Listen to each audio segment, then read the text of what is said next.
Fait que Thomas, tu peux partir quand tu veux. All right.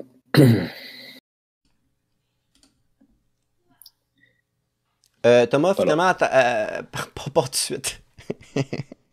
Ah, OK. Pourquoi? Parce que ma fille vient juste d'arriver. Fait que elle se met à crier. On va juste attendre un peu qu'il... Mais là, c'est parce qu'il faut que tu ailles dans tes paramètres pour mettre la DB.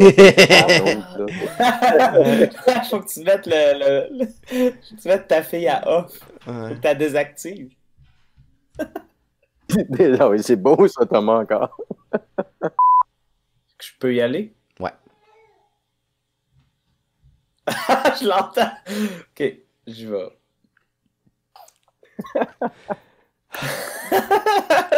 C'est quand? OK. Bienvenue au Langue à Langue, le podcast. Un podcast où on parle de la scène, où on rencontre des artistes de tout genre et où on jase de stratégie, d'essais et d'erreurs, mais surtout d'erreurs. Fait qu'aujourd'hui, comme d'habitude, je suis avec Michael Larraguibel. Salut tout le monde, content de vous retrouver. Et aujourd'hui, on fait une entrevue avec un artiste pluridisciplinaire au nom de Fred Péloquin. Salut tout le monde, Langue à Langue, le podcast, ça commence maintenant.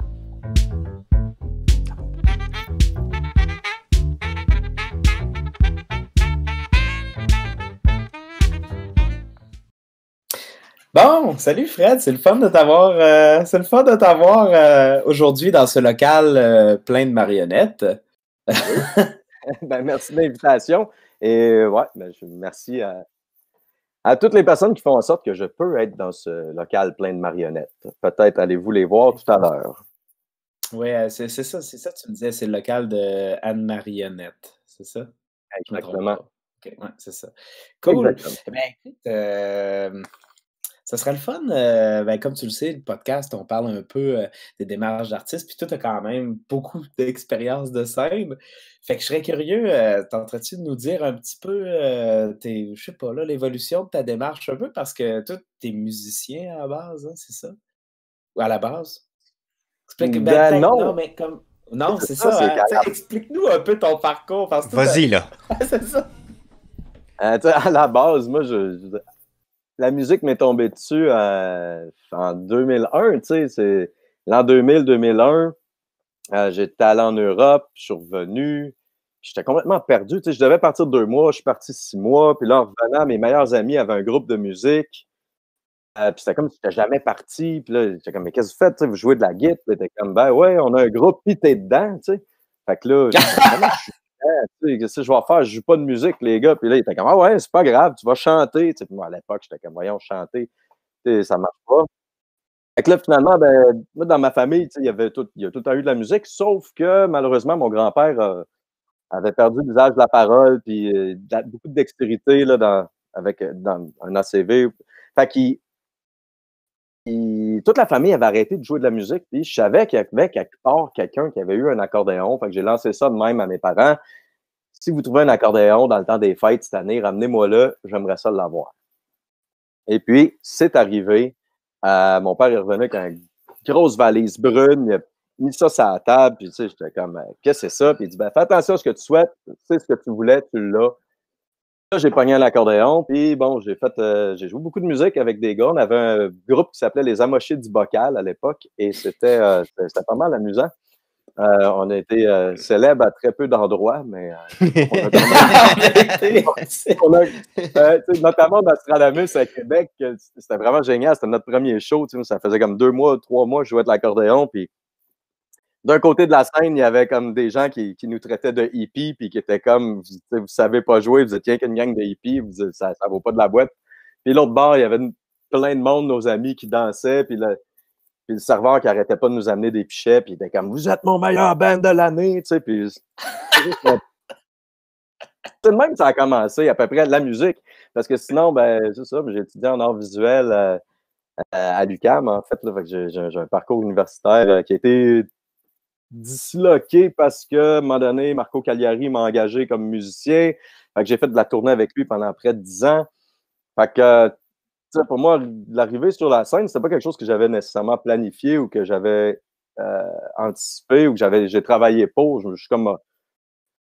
J'ai rencontré un paquet de personnes, puis ça a fait en sorte que je me suis retrouvé sur des vraiment gros stages assez rapidement, en fait.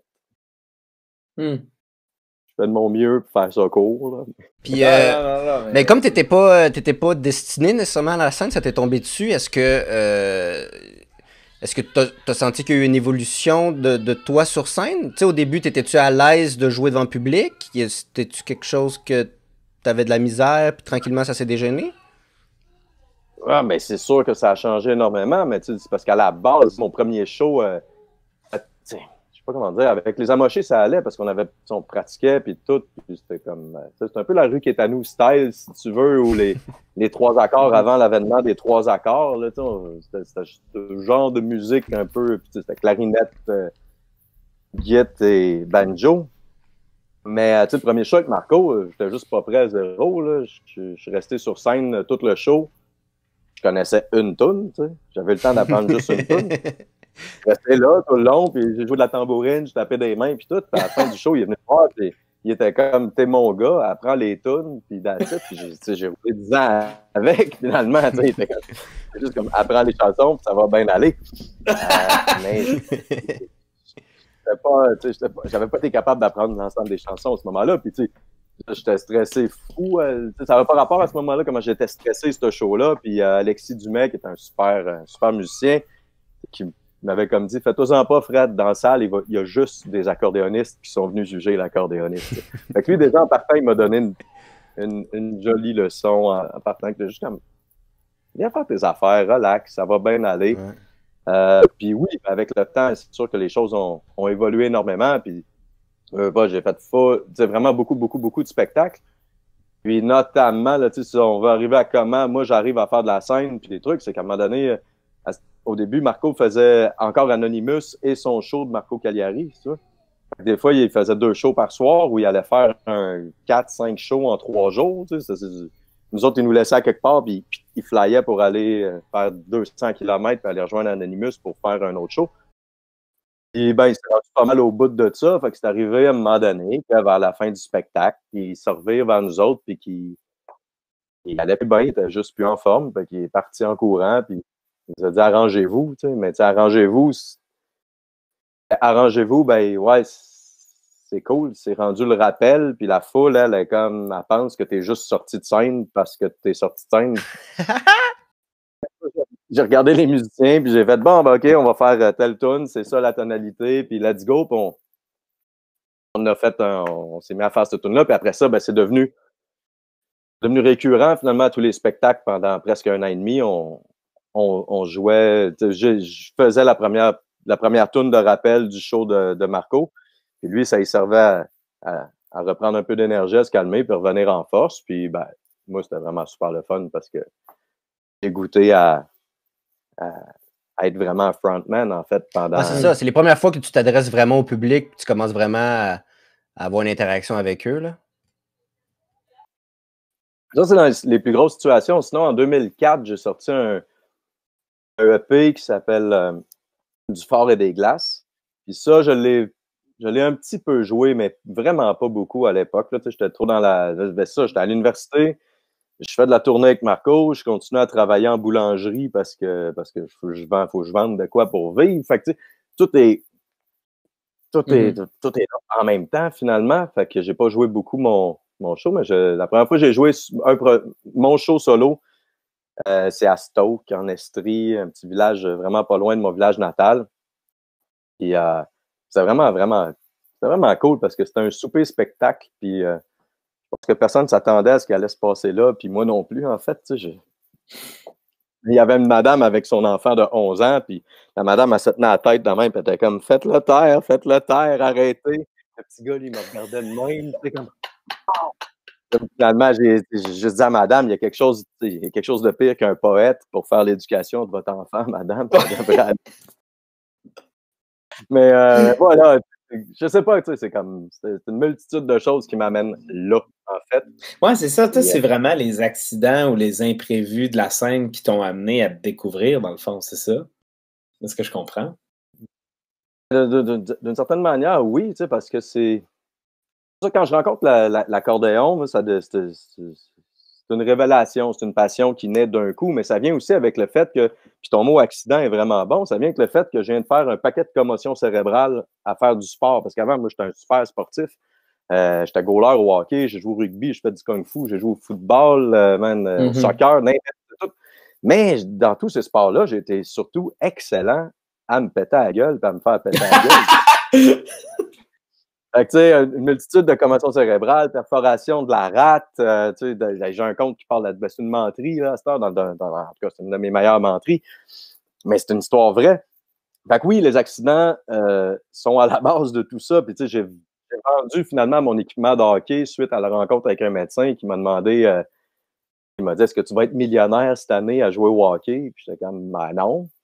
Il était comme, ben, vends tout, man, t'arrêtes, là. Tu vas avoir de la misère à compter jusqu'à 4, là, si ça continue comme ça. Fait que j'ai tout vendu mon équipement de goaler pour m'acheter un accordéon, finalement. Fait que, oui, c'est les accidents qui m'ont probablement amené là, mais je fais beaucoup moins d'accidents depuis que je joue l'accordéon. Les commotions, ça a diminué. Les commotions ont diminué, en effet. Ouais. Ça serait quand même rough de donner une commotion avec un accordéon. Ah, faut pas en parler, faut même pas imaginer que ça peut arriver, man. Parce que tu vas trouver la manière que ça peut arriver. Ah, c'est ça!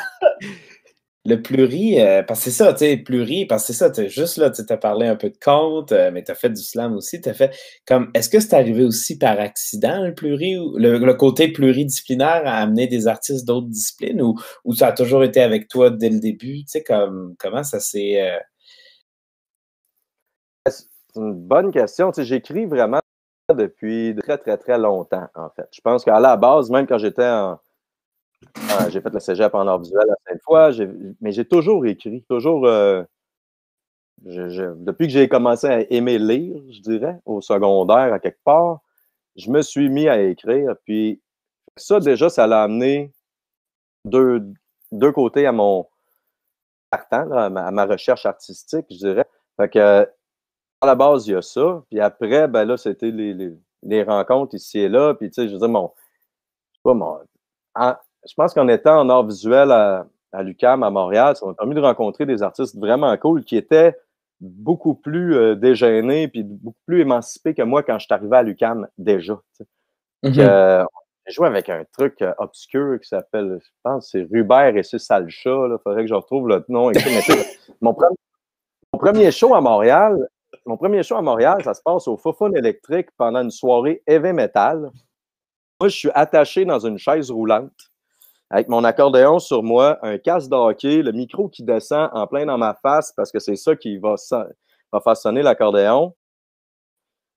Les mains sont attachées après une amie artiste qui, elle, est dans une camisole de force, mais avec des bras beaucoup trop longs. Fait que quand elle court, ben, c'est elle qui déplace ma chaise roulante en tirant sur mes bras, en m'empêchant de jouer finalement. La crowd heavy metal était peut-être même pas prête pour voir ça. Puis tout ça, ben, évidemment, finit avec moi qui est plus capable de jouer. Je suis même plus à terre, puis elle qui son saut se fait déchirer, puis elle part comme un peu à travers la scène. Fait que ça, fait que le côté pluri, je pense que dans toute l'idée aussi de la performance artistique qui est propre à l'art visuel, en fait, je pense que ça a permis aussi de créer des explosions, en fait. Là. Puis là, c'est ce qui fait que maintenant, dans mes shows, ben, j'ai là, comme en arrière de moi, là, j'ai de la marionnette, j'ai du cirque, j'ai idéalement un magicien puis des bons musiciens avec moi, puis c'est ça qui est cool. Là. Puis comment ça s'agence tout ça? Est-ce que ça... Comment est-ce que ça te permet de... As-tu un univers que tu développes à travers ça ou c'est vraiment tu t'arranges avec ces rencontres-là puis tu vois où ça mène puis vous créez un truc à 2 ou à 3 ou à je sais pas combien comme... Ben, tu sais, là, actuellement, on parle beaucoup de mon imaginaire à moi, tu sais, de mes histoires, mais tu sais, c'est un peu à mi-chemin. Je suis pas là musicalement pour placer le monde qui connaissent absolument pas ce que je fais. Peut-être, genre Thomas Fersen a une influence nette sur moi, Brassens, Plume, les Têtes Raides des groupes français, puis évidemment les colocs au Québec. Fait que, tu sais, je raconte des histoires, je mets des choses en scène. Fait que, tu sais, c'est pas long que j'ai, par exemple, ma pièce Vocus Pecum, c'est un vampire. Fait que, bon, ben, c'est un vampire, là. C'est fou, juste avant le confinement, je me suis fait faire un super beau suit par une amie, puis j'ai jamais pu le porter encore parce que on n'a pas eu de spectacle dans lequel je peux le faire.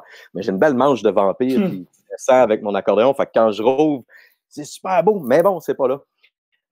Mais, fait que, tu sais, pour un magicien, par exemple, qui vient ouvrir le spectacle en faisant des tricks un peu mentalistes ou, bon, ben, lui, il installe rapidement une ambiance, puis après ça, ben, ça laisse déjà la place à ma musique, à moi qui peut rentrer. Puis là, tu sais, je parle de Vocus Pecum, mais j'ai aussi des belles tunes de Punaise de lit, puis une autre chanson qui s'appelle Rats, Skunk and Chicks, puis tout ça, puis aussi des tunes plus engagées qui brassent un peu plus la baraque. Puis, ben, puis, tu sais, dans les pièces instrumentales, par exemple, ben, c'est là que Josiane, par exemple, va faire des équilibres ou plus des manipulations même de feu ou animer des marionnettes, finalement. Fait que, mais je fais énormément confiance à toutes les personnes qui viennent travailler avec moi, en fait. Je suis pas quelqu'un qui dit au monde quoi faire, quand le faire.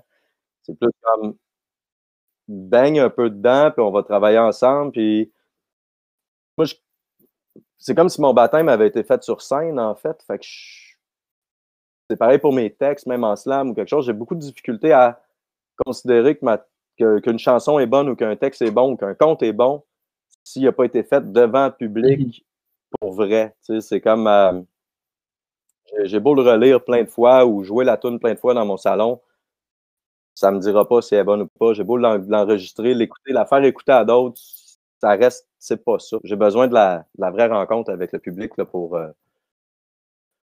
vraiment gager où est la qualité de la pièce que je présente. Puis, Tu retravailles-tu beaucoup en fonction de la réaction du public? Ben, l'interaction du public, comment le public répond, mais puis comment je pense que les gens avec qui je travaille, c'est aussi des passionnés, puis c'est des gens qui sont des pros de leur côté, fait qu'il j'ai aucune raison de ne pas leur faire confiance dans ce qu'ils font. T'as parlé de Josiane. On pourrait peut-être écouter un extrait vidéo que tu nous as envoyé. C'est votre dernier show, c'est ça? Là, je t'ai perdu. Là, est-ce que je suis là? Je vous perds, les amis. Thomas, tu peux recommencer ce que tu avais dit? Finalement, on allait voir un extrait. Ouais. Ben, j'allais dire justement. Josiane, en parlant de Josiane, on pourrait aller voir un extrait. Ben, c'est ça, en fait. Tant qu'à nous parler de Josiane, on pourrait. Ben, ce que je te demandais, c'est-tu ton dernier show que vous faites ensemble? C'est votre dernière création? Ben, dans le fond, si je ne me trompe pas, l'extrait que vous voulez montrer, c'est le bout à l'extérieur.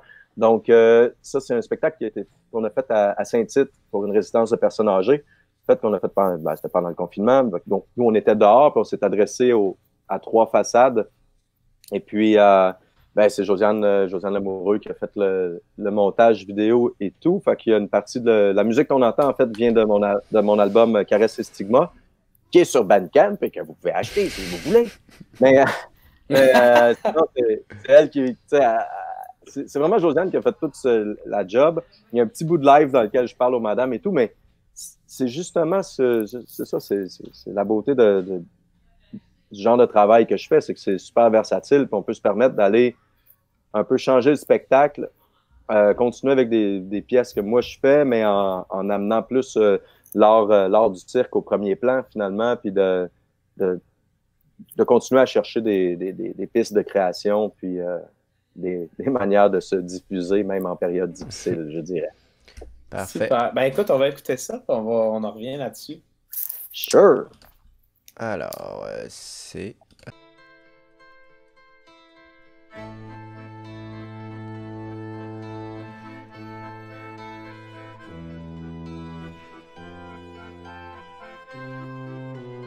Alors, je ne m'explique pas pourquoi il n'y a pas de musique.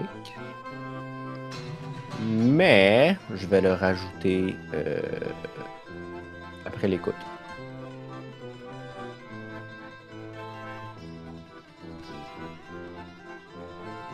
Faire semblant qu'on l'a écouté.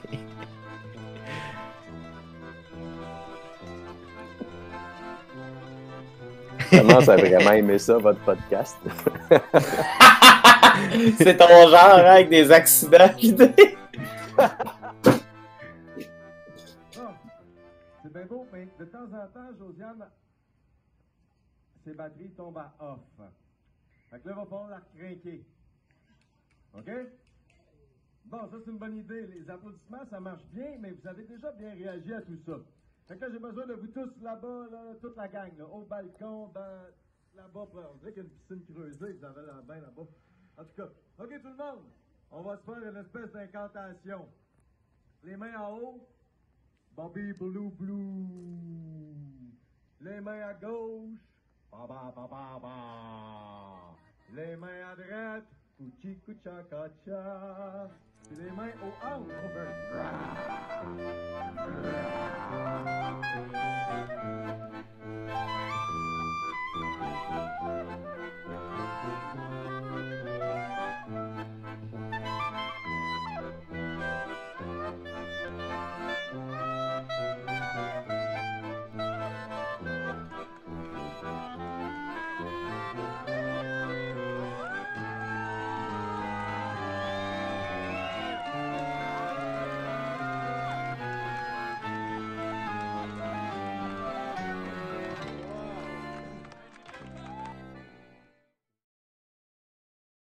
Et voilà.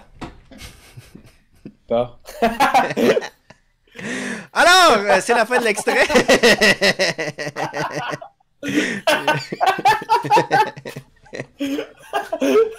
Et une chance que le montage est là pour faire croire qu'on a pu l'écouter. Wow! Tu disais ce show-là permet. C'est le genre de show, tu dis, qui nécessite des adaptations, c'est ça, puis que ça devient un petit peu je sais pas, là, de trouver des stratégies pour s'adapter à ça, parce que c'est ça, c'est en contexte il y a des COVID, il y a des COVID, il y a la COVID, il y a les personnes âgées, tout ça, puis vous, comment, c'est ça, jusqu'à quel point c'est une structure fixe, tout ce show-là? Ben, là c'est intéressant, parce qu'il faudrait que mes collègues, en fait, puissent en parler aussi, parce que moi, si c'était juste de moi, je ne ferais jamais le même show. Je mélangerais les tunes. J'haïs ça, faire des setlists. C'est vraiment... Tu sais, je commence avec les mêmes tunes. À un moment donné, j'aime voir où on s'en va avec le public. Mais, wow, mes musiciens, puis les artistes avec qui je travaille et tout, eux, manifestement, ont besoin de plus de structure dans tout ça. Fait que déjà là, c'est un travail. Puis je suis conscient que si on donnait le même show tout le temps, il deviendrait sûrement vraiment très bon puis tout. Mais pour moi, il y a quelque chose qui m'intéresse pas, ou c'est que tu sais, je veux dire, c'est que je fais pas assez de millage, ou si tu fais 300 km entre tes shows, je sais pas, en Europe, tu es sûr que tu as un nouveau public à tous les 25 km, puis tu peux rouler le même show constamment. Mais moi, faire la même blague à la même place, de la même manière, c'est pas tout à fait ce qui me fait triper dans ce truc-là. Puis souvent, je commence mes shows en disant au monde, ben, c'est un peu un spectacle dont vous êtes les héros. Tu sais. Donc, si vous me parlez, il va se passer de quoi, je vais réagir, vous allez réagir, puis finalement, je vais me mettre à vous raconter des histoires que j'avais pas prévu vous raconter là.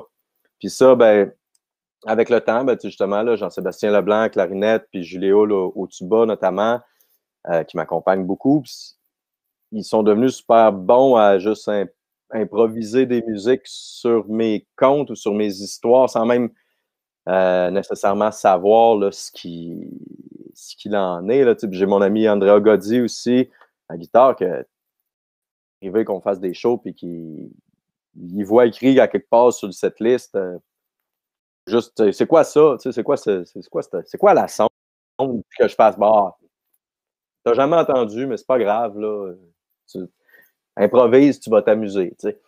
Fait que ça, c'est vraiment ce que j'aime faire le plus. Mais parce que je joue avec des bons musiciens, fait que c'est comme leur donner tout le potentiel. Puis moi, souvent, à ce moment-là, je dépose mon accordéon pour vraiment me concentrer dans le compte puis tout. Avec Josiane, dans l'extrait qu'on vient de voir, encore là, c'est des moments où on improvise quand même beaucoup aussi. Parce que souvent, elle va partir avec une série d'enchaînements ou des trucs que je connais pas nécessairement, puis qu'on n'a pas être habitué de les faire sur une certaine musique qui est préenregistrée ou quelque chose comme ça. Puis moi, ben, j'essaie de m'adapter à ses mouvements puis à ce qu'elle a fait, en fait. Mais on est encore beaucoup dans l'exploration, dans tout ça, mais c'est cool parce que ça nous a permis de finir des shows en allant faire, tu sais, Josiane qui part, qui va faire du feu à la Brunante ou après le spectacle, il n'y a plus de lumière du tout. Comme, c'est ça, là, pour les personnes âgées dans le centre à Saint-Tite, ben, ils ont juste trippé, puis de voir les madames en train de danser, puis tout, c'est cool, c'est contagieux, tu sais. Fait que pour moi, ça, c'est important d'avoir plusieurs, même être pluridisciplinaire, même dans la discipline du spectacle, en fait. Là, ça, c'est quelque chose qui est en train de prendre de la place, parce que autant quand je me retrouve à aller, par exemple, au Dimanche du Conte, ou aller faire vraiment compter, ben souvent, j'ai tendance à amener mon accordéon pour faire quand même utiliser l'accordéon dans mes comptes et puis mélanger ces trucs-là, même si ça devient des spectacles qui n'ont pas tout à fait la même target ou la même manière de... Ils n'ont pas le même chemin, finalement. C'est pas la même structure. Puis tu disais, quand tes débuts de spectacle, tu parlais au public en leur disant que c'est dont vous êtes le héros. Mais cette phrase-là, cette façon d'impliquer le public, est-ce que ça marche? Est-ce qu'ils se permettent ils se disent, ah, OK, ce show-là, je vais être dérangé ou je vais, tu sais, est-ce qu'ils tentent de communiquer avec toi? Ben, ça dépend des shows, mais puisque je fais pas des grandes salles de spectacle, puis j'ai pas, c'est pas ça pas du tout là que ça se passe, mais j'ai fait beaucoup de spectacles dans des petits bars ou des microbrasseries ou des petits lieux. Fait que souvent, la proximité je dis bien était, parce que je n'ai aucune idée où est-ce qu'on va se retrouver dans un avenir assez proche. Mais souvent, les gens, rapidement, ils vont soit se confier, soit me dire des trucs, mais c'est que j'aborde aussi des sujets qui peuvent piquer certaines personnes. Là, tu sais, comme, ben là, en ce moment, Port Daniel, la cimenterie, là, tu sais, pour être vraiment dedans, là, ben, il y a une couple d'années, alors que ça, c'était encore un projet, ce n'était pas terminé, ben, je suis allé faire un show en Gaspésie, parce que ça fait une dizaine d'années là, que je parcours la Gaspésie en genre d'artiste troubadour, soit sur le pouce ou dans des camions que je me suis acheté ou des vieux autobus ou whatever. Puis, je suis arrivé à Port-Daniel, puis c'était mon ami Stéphane qui travaillait là, puis à un moment donné, je me suis mis à parler parce que moi, j'étais ouvertement contre ce projet-là, puis j'ai commencé à en parler dans le show, puis ça a divisé la salle en deux, littéralement. Puis finalement, c'est devenu, pendant à peu près une demi-heure, les gens se sont mis à parler les uns envers les autres, à communiquer, en fait, puis à débattre. Puis moi, je me suis retrouvé à être un peu le médiateur de la soirée, puis à dire, Madame, excusez, mais là, la manière que vous venez de parler, je pense pas qu'on va pouvoir sentir. Puis, hey, monsieur, je pense que vous devriez peut-être. Votre argument est peut-être souhaitable, mais la manière dont vous êtes en train de le dire va nous amener nulle part. Puis là, ça a buildé. Puis là, à un moment donné, tout le monde a jasé. Puis j'ai fait, OK, ben là, ça va être la pause. Là. On va aller dehors, puis on va revenir pour faire un show après. T'sais. Fait que ça peut aller jusque-là. Je dis pas que ça arrivé nécessairement souvent, mais ça, c'est une soirée dont je vais me rappeler toute ma vie. C'est certain. Puis, ben comme là, tantôt on parlait d'astuces, puis je vais y revenir parce que ça, c'est une chose aussi à toutes les places où je vais, à toutes les fois, partout, c'est que je vais syntoniser la radio locale. Quand j'arrive à quelque part, j'écoute ce qui se passe. Puis je vais zapper sur les radios pour juste essayer de comprendre on est où, c'est quoi l'air, qui parle de quoi, comment ça se passe, c'est quoi le truc. Parce que pour moi, c'est pas d'aller juste faire un spectacle puis présenter ce que je sais faire. Puis tout, c'est d'aller à la rencontre des gens vraiment beaucoup. Puis tu sais, là, ça va me ramener à mon autre métier qui est d'être médiateur culturel et intellectuel à Montréal, que j'ai fait pendant plusieurs années puis que je considère que je fais encore. Mais tu sais, je travaille pour Execo beaucoup, je suis allé en communauté autochtone, j'ai travaillé dans la rue avec les personnes en situation d'itinérance, j'enseignais en prison. C'est tous des lieux où, pour communiquer, il faut vraiment baisser je sais pas comment dire, c'est pas baissé, c'est pas. Mais tu peux pas avoir un mur devant toi qui dit je viens faire de la grande chanson, tu sais, ou je viens faire. Comme je suis avec le monde, pour moi, c'est plus ça l'important. Puis j'ai eu la chance, je pense, encore une fois, tu sais, avec Marco Cagliari dans la vie, à faire tous les shows. Je vais me rappeler une fois à Rouen-Noranda, il y a le théâtre là-bas, le théâtre des pas perdus, je pense. En tout cas, peut-être que je fais erreur, mais tu sais, après le show, on s'était retrouvés, puis il y avait plein de musiciens en place. Puis je veux dire, ils étaient tous meilleurs que moi. Tu sais, moi qui venais d'être le gros stage, tu sais. Mais j'étais juste entouré de vraiment super bons musiciens. Puis au bout du compte, c'est pas ça, tu sais.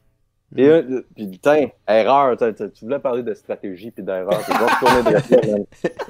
Je vais vous en donner une bonne. À Natashquan, tu sais, c'est une des plus grandes leçons que j'ai eues de ma vie. À Natashquan, on arrive là. D'un, c'est la catastrophe dans la van, tu sais. Puis personne veut se parler, là, tu sais, c'est le bout du bout.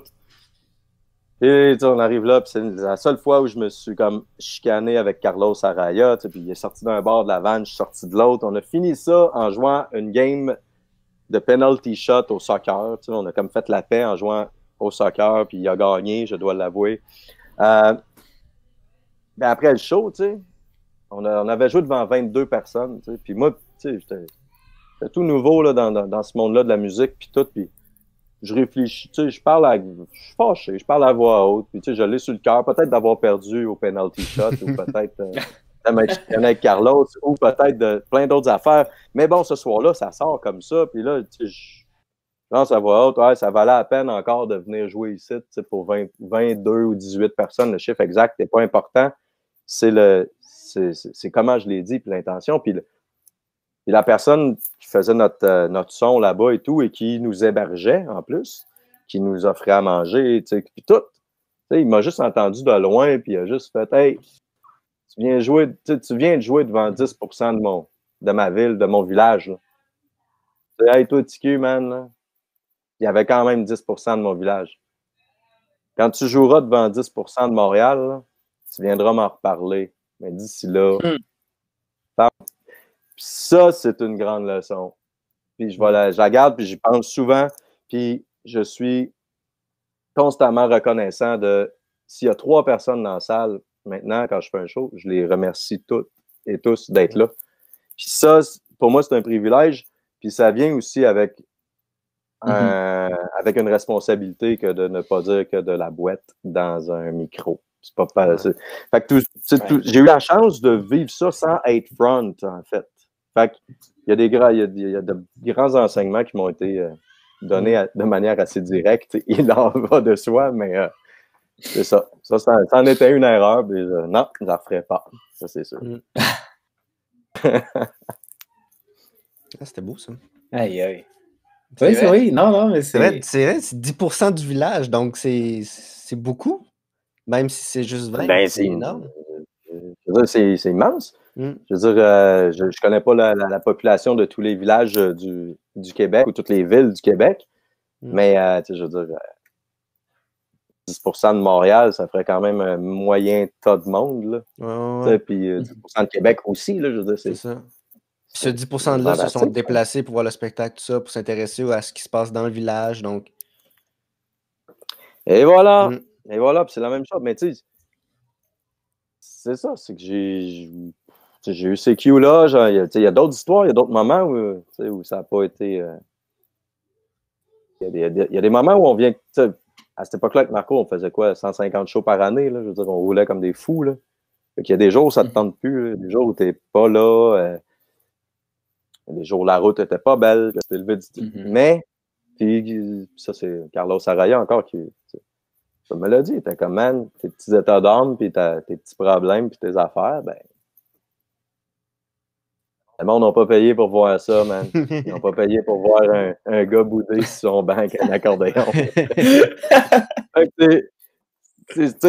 Céline Dion, avec son The Show Must Go On, n'a pas tout à fait tort. Ouais. Elle a étrangement tout à fait raison, en fait. C'est c'est une partie du métier qu'il faut se rappeler, puis qui est cool, en fait. Puis c'est ça, c'est quand même une chance que de s'exprimer devant le public puis d'avoir un auditoire, je pense. Hey, puis dis-moi donc, là, juste pour finir, l'histoire de la cimenterie, là, où tu as fait une pause après les grosses discussions, les gros débats, quand ils sont revenus, est-ce qu'il y avait une tension dans le public ou au contraire, ça l'a tout relâché puis le monde est encore plus comme willing de faire le party avec toi? Là, ça s'était relâché, en fait, parce que le break de l'entraque a été plus long qu'à l'habitude. Je me suis promené un peu puis Stéphane, qui est encore mon ami, là, il était comme dit, j'ai jamais vu ça, man, j'ai jamais perçu. Il était comme le monde se parle plus de ça. C'est comme les gens se parlent pas de ça, puis tout arrive, man. Mais finalement, là-dedans, j'étais juste un fil conducteur, en fait, pour recréer du contact dans certains lieux. Puis après ça, quand on est revenu, c'était comme juste la salle était à nouveau en mode spectacle, puis je suis reparti avec j'ai aucune idée avec quelle pièce je suis reparti nécessairement, mais là, on était plus en mode retour en musique, retour dans mon univers, en fait. Puis sinon, ça avait bien été, ça avait été cool. Et, j'ai tendance un peu à faire ça, puis j'aime ça prendre position aussi, puis je dis pas que j'ai raison. C'est pas... Je suis pas un preacher, je suis pas là pour avoir raison, mais j'aime bien. Ouais, j'aime bien créer des rencontres, en fait, ça, c'est sûr. Ouais. C'est vrai, c'est... Vas-y, Thomas. Non, vas-y, Mike. Ben, j'ai dit, depuis le début, ça revient souvent, ça. Créer des rencontres, aller à la rencontre des gens. C'est vraiment... c'est-tu ton mojo? C'est-tu comme ça que tu penses à comme créer, à être en public tout le temps? C'est tout le temps... Parce que c'est revenu souvent dans la discussion, là, le mot rencontre. Comme l'objectif, ça a l'air d'être la connexion beaucoup avec le public. Tu sais, le côté... Ouais. Ouais, je dois avouer que c'est beaucoup plus ça qui m'intéresse que, tu sais, je suis pas un musicien de studio, là, c'est pas ça mon buzz, pas en tout. J'aime... Ouais, vous avez raison là-dessus, là, je pense que c'est, tu sais, l'ensemble de tout ce que j'ai fait, c'est ça, tout ce que je fais, en fait, mène un peu à ça, puis j'aime bien l'idée de aussi shaker le monde. Ben, Thomas connaît un peu plus mon travail que toi, Mike, là, mais, je veux dire, j'ai quand même une couple de tunes dans lesquelles, puis je rentre, puis je me suis fait rentrer dedans aussi. Ça, c'est une autre chose aussi. On peut peut-être... parce que je dis à la rencontre du public, mais il y a du public qui est venu me rencontrer. Ben oui, c'est ça. C'est sûr que c'est sain à quelque part. Tu sais, si tu décides de rentrer dans le public, il ne faut pas être surpris si à un moment donné, tu rentres dedans. Tu sais, puis c'est sain à quelque part quand c'est fait bien fait. Respectueusement. Oui, ben, ouais, mais tu sais, il y a eu plein de... Je ne nommerai personne pour la suite, mais tu sais, il y a eu des rencontres autant on m'a menacé de me péter la gueule, autant il y en a d'autres qui sont venus de me dire d'arrêter de faire pitié puis tout, puis j'étais comme en rien, j'essaie de faire pitié, mais des lieux où on s'est pas rencontrés finalement. Et puis une autre belle leçon que j'ai eue, c'est plusieurs années en Gaspésie. Dans mon compte Saint-Siméon, c'est une histoire de marin, bref, puis blablabla, puis je disais quelque part, un capitaine sans fleuve, c'est un être sans raison, c'est un navire échoué, c'est une tristesse fixe. Là, ben, quand je dis ça, il y a un monsieur devant moi qui vraiment s'effondre, il commence à brailler, puis il m'écoute, mais il pleure, man. Puis à la fin du show, il vient me voir, puis il m'a dit, j'aimerais ça que tu m'écrives la phrase que tu assignes, ça va aller sur mon bureau.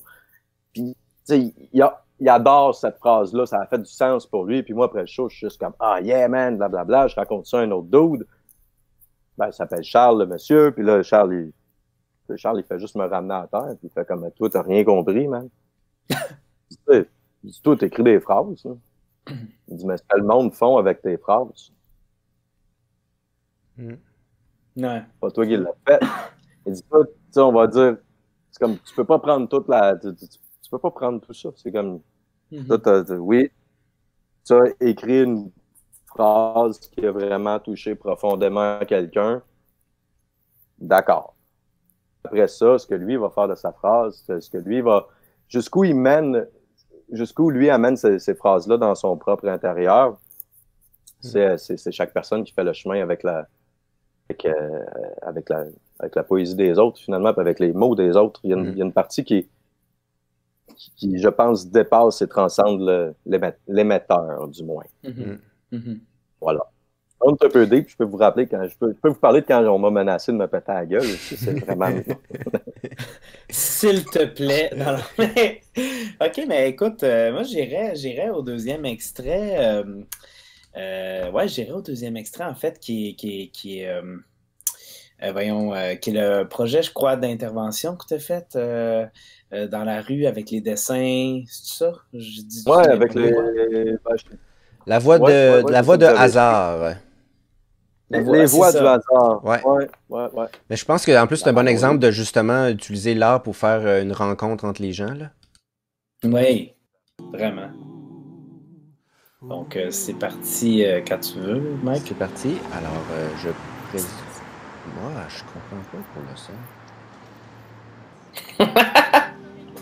Mais en même temps, je vais rajouter le son, mais si tu veux commenter un peu ce qu'il en est de l'œuvre artistique, puis gêne-toi pas, je vais pouvoir garder ça au montage aussi.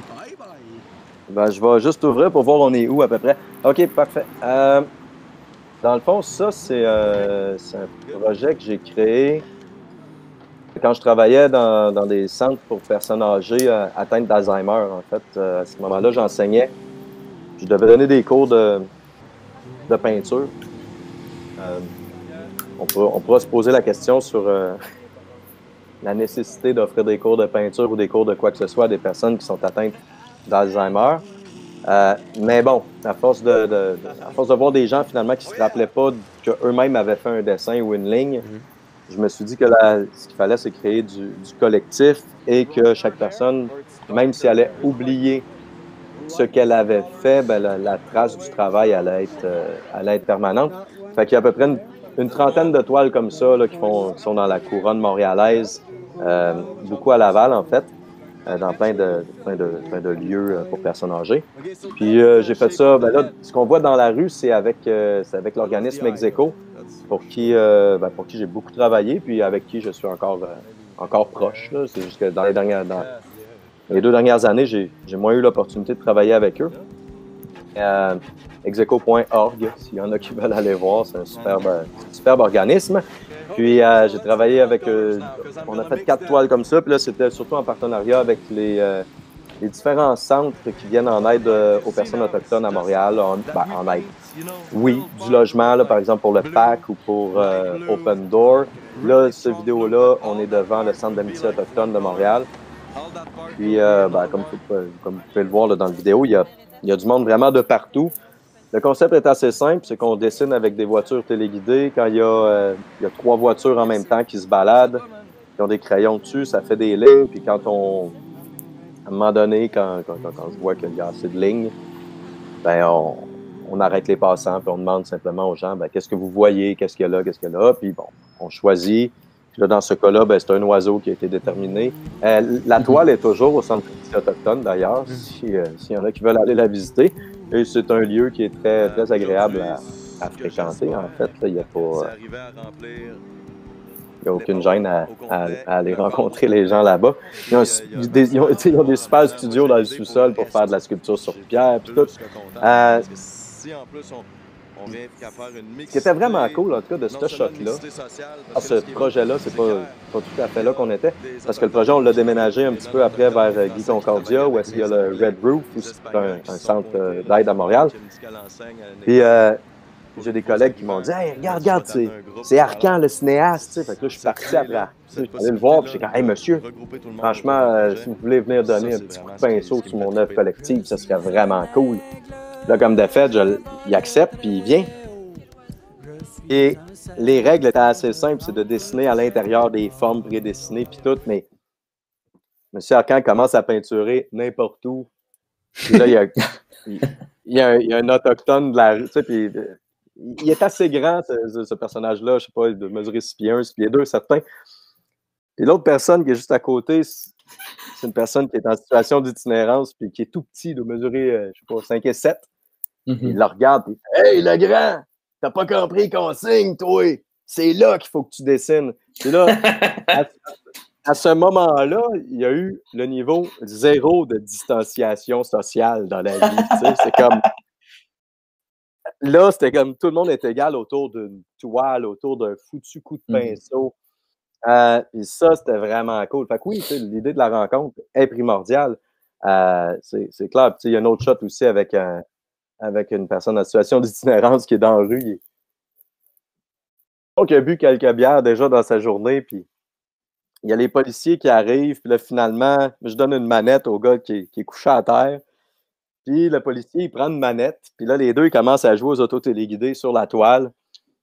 Puis tu sais, le gars qui était couché à terre, il regarde le flic, puis il dit, là, ce que je te fais là-dessus, tu peux pas avoir de ticket, c'est pas grave. Tu sais. Puis le flic, il dit, non, non, c'est un jeu, c'est des autos. Tu sais.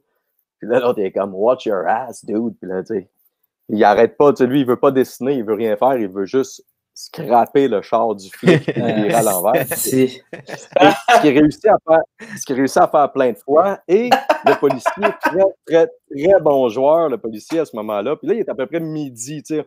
On est au métro Place des Arts à Montréal, il est midi. Puis là, le policier regarde le gars qui lui, il s'est jamais levé, il joue à terre. Là, tu sais. Puis là, le policier, il dit, écoute, il dit, là, tu m'as battu à ça. Il dit, je te gage que je fais plus de jumping jack que toi. Si tu me bats, je te paye un café. Fait que là, le dude, il se lève. Puis là, on est rentré dans la scène surréaliste, mais combien réelle, de cette personne-là qui était couchée à terre en train de boire de la bière, qui est face à un policier avec sa veste par balle puis tout, puis qui font une compétition de jumping jack un face à l'autre. En pleine heure du midi, pleine heure de pointe à Montréal. Pour finalement, le policier gagne, mais finalement va quand même acheter un café au gars dans la rue. Ça, c'est pas mal ce que j'aime le plus faire dans la vie. Tu sais. Puis ça m'amène... Puis je parle de ça dans mes shows d'une manière ou d'une autre. Ça passe dans mes chansons aussi. Je pense qu'au bout du compte, quand on est vraiment engagé dans ce qu'on fait, puis quand on prend les choses avec volonté, puis je travaille pas à mon antithèse ou je travaille pas contre moi. Fait que peu importe ce que je viens qu'à faire, que je sois en train de dessiner ou que je sois en train de travailler dans la rue avec un organisme ou en déficience intellectuelle ou en prison, whatever, ben, cet humanisme-là traverse ce que je fais, en fait. Puis même quand je m'attaque à des gens dans mes chansons ou quoi que ce soit, ou quand c'est pour une volonté d'un meilleur commun, en fait, du moins que moi j'idéalise peut-être un peu ou que je vis avec utopie, mais ça reste un peu la même chose. À moins de vraiment vouloir être malhonnête avec soi-même, je ne pense pas qu'on travaille contre nous tant que ça. Non, c'est nice que les rencontres que tu crées, ceux qui te marquent, vont t'imprégner dans les autres rencontres que tu vas recréer. Ouais. Que là, tu parles dans tes chansons, dans tes poèmes. Ouais, ça nourrit tout, finalement, là. Puis, dis-moi donc, comme là, tu dis que tu faisais des rencontres, puis là, ça va médiateur sur plusieurs affaires. Est-ce que ton approche devient différente? Est-ce que le médium, l'art que tu amènes, mettons, en prison ou à la rue ou quoi que ce soit, il y a une adaptation à faire ou peu importe, les gens ils sont ouverts à n'importe quoi? Ben là, la prison s'est terminée depuis un petit temps. Ils n'ont pas aimé mes techniques d'enseignement tant que ça, donc je me suis fait remercier à un moment donné. Okay. Je suis un des rares qui s'est fait mettre dehors de prison, je pense.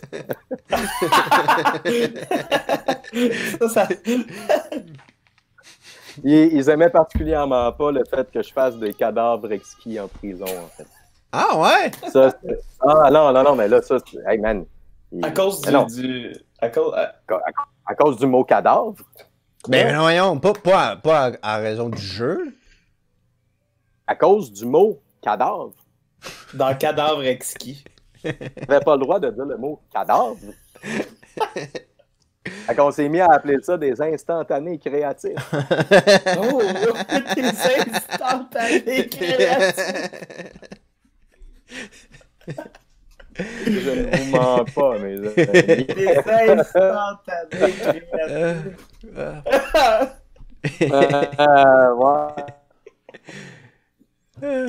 C'est beau, tout ça. Ben ouais. Mais tu sais, je veux dire, là, le loisir d'amener mon accordéon en prison, tu sais, c'était vraiment hot. Ouais. Je commençais mes cours en leur jouant de l'accordéon aux gars. Et c'était malade. On écrit des bouts de chansons ou des bouts de textes qui sont restés. J'ai porté leur voix à un moment donné pendant le Festival de la philosophie à Montréal. Il y a une des éditions que j'ai vraiment... Je suis allé sur scène pour lire les textes de ces gars-là. Peu importe le côté risible comme t'as pas le droit de dire le mot cadavre, il s'est passé des vraies choses vraiment cool là-dedans. Puis c'est sûr qu'il y a des médiums que je pense qui sont plus qui peuvent aller vite pour la rencontre, là, je dirais. Puis la musique en est un. Là, je me rappelle comme ça, un soir, j'étais au projet autochtone Québec, Montréal, c'est un lieu de résidence. Pour les personnes en situation d'itinérance autochtone, surtout. Avec mon accordéon, puis le jour-là, il n'y avait pas grand monde, mais il y avait un gars dans une chaise berçante, puis je me suis juste mis à jouer un petit air de blues, tu sais. Et lui, il s'est mis à raconter son histoire, tu sais, comme sur le flow qu'il avait envie de le faire. Je pense qu'à ce niveau-là, vraiment, la musique fait un job qui transcende finalement même ça transcende l'humain complètement. Tu sais, la musique est probablement le langage le plus universel, même si peu de monde l'utilise ou en joue ou vont dire qu'il parle. Tu sais. Mais le feeling qui passe là, puis c'est la même chose avec les gens, quand je travaille avec les gens d'Alzheimer, tu sais, qui sont atteints d'Alzheimer. Ouais, les personnes. Là, ça a coupé de ton côté. Tu disais que c'était l'Alzheimer, c'est des personnes âgées, puis après ça a comme un peu coupé. On n'a pas entendu la suite. Ben je vais essayer de te repogner quelque chose quelque part, là. Mais la musique transcende, puis que ce soit avec les... ça, pas nécessairement besoin d'en jouer ou de connaître ou de savoir parler ce langage musical-là. Mm-hmm. Et puis, surtout pour le recevoir, en fait. Fait que le bien que la musique fait, c'est vraiment, je pense, le langage universel qui peut permettre d'accepter énormément de choses, en fait, Mm-hmm. et d'utiliser comme rythme de passage. Puis là-dessus, je peux peut-être vous parler d'un autre truc, mais là, c'est... J'en parle des fois dans mes shows, quand on arrive à ce moment de confidence. Puis là, mais il y a plusieurs années, je suis allé jouer dans la maison de vieillesse où ma grand-mère était, puis j'allais souvent. Et elle, quand je jouais, là, elle se mettait debout, puis elle faisait semblant de jouer du piano comme quand elle était petite, ou elle jouait du violon comme quand elle était petite. Et juste comme je m'en allais, il y a une dame il y a une infirmière qui est venue me voir, puis elle m'a demandé est-ce que tu peux aller jouer pour une personne dans sa chambre. Et j'étais comme, pourquoi elle n'est pas venue? Puis elle dit, elle est en phase terminale, elle peut plus sortir, elle peut plus être en contact. Puis j'ai dit, oui, je vais y aller. Et cette femme-là avait à peu près l'âge de ma mère, ou peut-être un peu plus jeune, ce qui m'a déjà vraiment bouleversé. Elle était dans une grande pièce, il y avait la guitare de son fils, il y avait de la place pour accueillir des gens, puis tout. Puis j'ai joué un morceau, puis elle était couchée au début quand j'ai commencé à jouer, puis après ça, elle s'est levée, elle s'est avancée vers moi. Puis elle est comme arrivée vraiment proche. Puis là, je me suis juste fermé les yeux, puis j'ai continué à jouer ma chanson. Puis quand j'ai fini la toune, elle avait ses mains devant mes yeux collées, puis là, elle m'a serré dans ses bras, puis elle m'a remercié, puis elle m'a dit « Maintenant, je peux partir. » Et ça, cette femme-là, je sais même pas son nom, je sais pas d'où elle venait, je connais pas son histoire, mais j'y pense à toutes les fois où je rembarque sur un stage. C'est comme, pour moi, c'est un catalyseur d'énergie aussi, puis c'est ça, c'est pour ça que je dis que je pense que c'est un privilège d'avoir un micro, de parler, de pouvoir prendre position publiquement. Puis, c'est excessivement puissant, en fait. Ouais. Wow. Aïe, gros... Je trouvais ça beau ce que tu disais, je trouvais ça juste dommage que dans nos écouteurs, il y a le fond de ma fille en même temps. C'est le début, nous mettra c'est le début d'une vie, c'est correct. mettra voir un ami pleurer de Brel en background. Mais hey, écoute, le temps file, Fred. Je sais qu'on pourrait avoir des discussions de même seulement toute l'après-midi. On est rendu à la soirée, toute la soirée. Mais on serait rendu au défi avec toi. Oh yeah! On s'en est pas encore, on s'en est pas parlé, moi puis Mike, on a comme peu de temps. Je te fais confiance, je pense que... Ok, ben tu devrais pas. Mais tu sais, l'idée du défi, en fait, c'est pas de... Parce que, tu sais, dans les soirées langue à langue normales, bon, t'es venu, tu sais, les slammeurs, slameuses font de l'humour, les humoristes font du slam, on inverse les disciplines. Fait qu'ici, dans le podcast, c'est plus qu'on va te proposer, comme si du jour au lendemain, tu prends une autre avenue artistique. Fait que comment est-ce que tu aborderais ça? Tu sais, on se projette pour le fun, là. Comment tu aborderais ça, mais avec l'artiste que t'es, là? Tu sais, avec ce que t'es, ton bagage, comment tu aborderais ça? Puis je sais pas, j'ai le goût de te proposer, mais au pire, on s'en est pas parlé, tu décides d'aller, tu deviens artiste en danse. C'est en danse. Wow. Ouais, en danse. Ça serait quoi l'approche? Wow. Parce qu'il y a plein d'approches, tu sais. Comment t'approcherais ton art de la danse? Je pense que j'aurais pas le choix de suivre vraiment la tendance de l'accident. Ça, c'est pas mal sûr.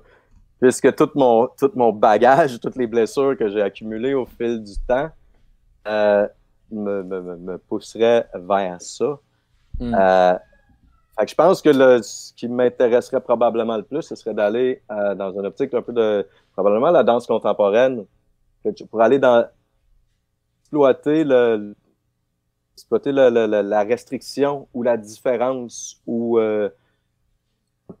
la mécanique, du moins. Je peux pas aller faire du ballet, même si je fais de superbes pointées là, avec mes pieds. Là, c'est mais j'ai absolument pas la souplesse qui va m'amener là. Ça, c'est sûr. Mais là-dessus, je pense qu'il y a aussi, pas dans la partie de mon expérience qui joue aussi, puis puisque je travaille beaucoup avec la gang à Rambrou, puis qu'on travaille beaucoup avec des personnes handicapées, autant au niveau déficience intellectuelle ou handicap physique aussi. J'ai eu la chance de voir des artistes de danse vraiment cool venir travailler dans le mouvement puis créer vraiment des chorégraphies dans un autre mode, en fait. Puis ça m'a énormément touché. Fait que je pense que il y a aussi mes limitations à moi qui m'amèneraient dans quelque chose de plus peut-être mécanique puis restreint dans le mouvement. Mais je pense que j'irai encore vers une optique de la rencontre, en fait, pour aller pour aller voir, aller jouer quelles sont les limites de l'autre et surtout quelles sont les libertés puis quelles sont les possibilités, en fait. Puis comment, autant dans mon cas que dans celle de la personne ou la personne avec qui je travaillerais, comment on peut transcender ces limites-là. Puis là-dessus, je pense que là, encore une fois, je fais une mini anecdote, mais on avait une journée comment ça s'appelle? Différent comme tout le monde à Montréal, ça se fait au parc Émilie-Gamelin. Je pense que c'est ça. En tout cas, si je me trompe, bref, c'est pas grave. Puis j'ai un ami avec qui je travaille depuis des années, il est en chaise roulante, handicap, toute la bébelle. Puis ce jour-là, il avait installé un parcours de course de chaise roulante. Tu sais. Fait que là, moi, je regardais la personne avec qui je travaille, Yannick, puis là, j'ai dit, man, je fais une course contre toi, tu sais. Puis je pensais avoir une chance de compétitionner. Non. Mais non. Non, c'est pas arrivé, c'est jamais. Fait que je pense qu'il y a ce volet-là que j'ai mangé en faisant une course, en pensant que j'avais peut-être une chance de au moins ne pas être tourné en totale dérision, qui fait en sorte que j'irais sans doute à la recherche du savoir-faire de personnes qui souvent on va considérer probablement, assurément, en fait, à tort comme plus limités qu'ils ne le sont réellement. Hmm. Est-ce que les mots auraient encore une importance dans ta création? Est-ce que tu la trouverais autrement, cette importance-là? Je sais pas, est-ce qu'il y aurait d'autres, est-ce que tu aurais d'autres artistes pas pluris, mais est-ce que tu intégrerais d'autres langages, justement, de la scène, comme, je sais pas, justement, un conteur ou une conteuse, quelque chose comme ça? Je sais pas. Ben écoute, ça serait. Là, c'est amusant parce que nous autres, on s'est connus quand même Ouais. Contabado dans des compétitions pleuries, en fait. Puis là, je trouve ça vraiment intéressant, en fait, la boucle qui est en train de se créer, que finalement, on devrait peut-être proposer, vous devriez peut-être proposer une soirée langue à langue dans un prochain concours de contes dans le but de faire performer des artistes, non pas dans une autre compétition de langue à langue, mais bien de corps à langue. Et qu'on voit. Corps à langue! Non, mais et qu'on voit des artistes finalement plus du domaine plus physique, je dirais, que ce soit en cirque, en danse ou en performance de toutes sortes, se retrouver à venir faire du conte alors que moi, je me retrouverais être obligé d'essayer de faire du unicycle. Ça serait vraiment. Ça serait probablement ma prochaine commotion cérébrale. Ouais. Le mot contre le physique.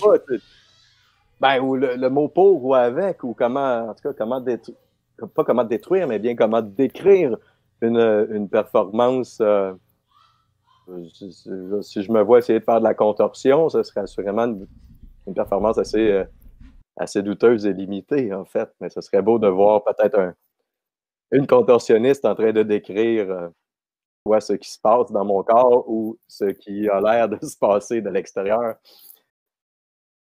C'est ça. Que là, on pourrait mettre aussi un micro pour avoir mes sons, finalement, puis se rendre compte que les onomatopées peuvent dire beaucoup. C'est nice. C'est nice, c'est des bonnes idées. On va prendre ça en note, en tout cas, pour le corps et langue. Il y a quelque chose à faire avec ça. Le corps et langue. Le corps et langue, man. C'est de toute beauté. Ouais. Est-ce que... dis-moi, est-ce que tu as des réseaux sociaux à plugger, des choses que tu veux que les gens qui nous ont écoutés te suivent? Ouais, ben j'en ai pas beaucoup, en fait. Ça va être assez facile. Bandcamp.com/Fred Péloquin. Il y a l'album Caresse et Stigma. Et puis, il y a le single La machine à claque sa gueule, qui, je pense, va être d'actualité, malheureusement, éternellement. Peu importe le parti politique qui va prendre le pouvoir. Voilà. Puis, je cherche toujours des chorégraphes pour faire une grande manifestation dans laquelle on pourrait faire un peu à la Michael Jackson, une espèce de danse de machine à claque sa gueule. J'aimerais vraiment ça, genre de trailer de machine à claque sa gueule. En tout cas, j'attends toujours les propositions. Sinon, ben, sur Facebook, Fred Péloquin Musique, c'est une page de musique. Puis, à part de ça, j'ai une chaîne YouTube qui a quelques vidéos, quelques bouts de spectacles. Et puis, pour le reste, Instagram, je ne l'ai pas utilisé beaucoup. Il y a juste des photos de roadkill dessus. C'est pas super intéressant. Je pense qu'il y en a 2 ou 3. Et puis, j'ai un site web en photographie qui, éventuellement, va revenir, mais il va apparaître, mais là, il n'est pas prêt encore. Que c'est à peu près ça, je pense. Mais voilà. Cool. Ben écoute, cool. Hey, attendez un peu, allez voir aussi execo.org, puis la gang à Rambrou, puis toute cette gang-là, c'est super cool. Puis où est-ce que tu es présentement déjà, le Anne Marionnette? Oui, ben là, Anne Marionnette est rentrée, mais elle était trop timide, elle n'est pas venue. Elle est venue prendre son morceau. Elle a disparu. Fait qu'elle est un peu magicienne aussi, une petite affaire. Mais oui, Anne Marionnette, merci, toi, que je tiens David Leblanc, vu que c'est grâce à lui. Puis bon, ben, toute la gang, tout le monde autour, avec qui j'ai la chance de partager ma folie. Et vous, merci. Ben, écoute. Ben, merci d'avoir pris le temps. Merci de nous avoir partagé tes expériences, tes comment je pourrais dire ça, tes leçons de vie. Ouais. Pour le meilleur et pour le pire. C'était vraiment le fun. J'ai gardé les pires, je te les raconterai dans une autre circonstance. D'accord. J'ai vraiment hâte de les entendre. Ben, écoute, merci, t'es toujours très généreux. Ouais. Écoute, je pense que c'est pas mal ça. Ouais, merci beaucoup. C'était une. Je vais juste boucler la boucle, là, mais c'était une. On se connaît pas du tout et c'était une belle rencontre. Ben, j'ai bien hâte de te rencontrer en vrai, en tout cas. Puis Ouais, c'était super agréable. ouais. Fait que je pense que c'est là la fin, puis c'est là qu'il faut que je dise, mesdames et messieurs, le podcast Langue à langue va prendre fin dès maintenant. Bonne soirée.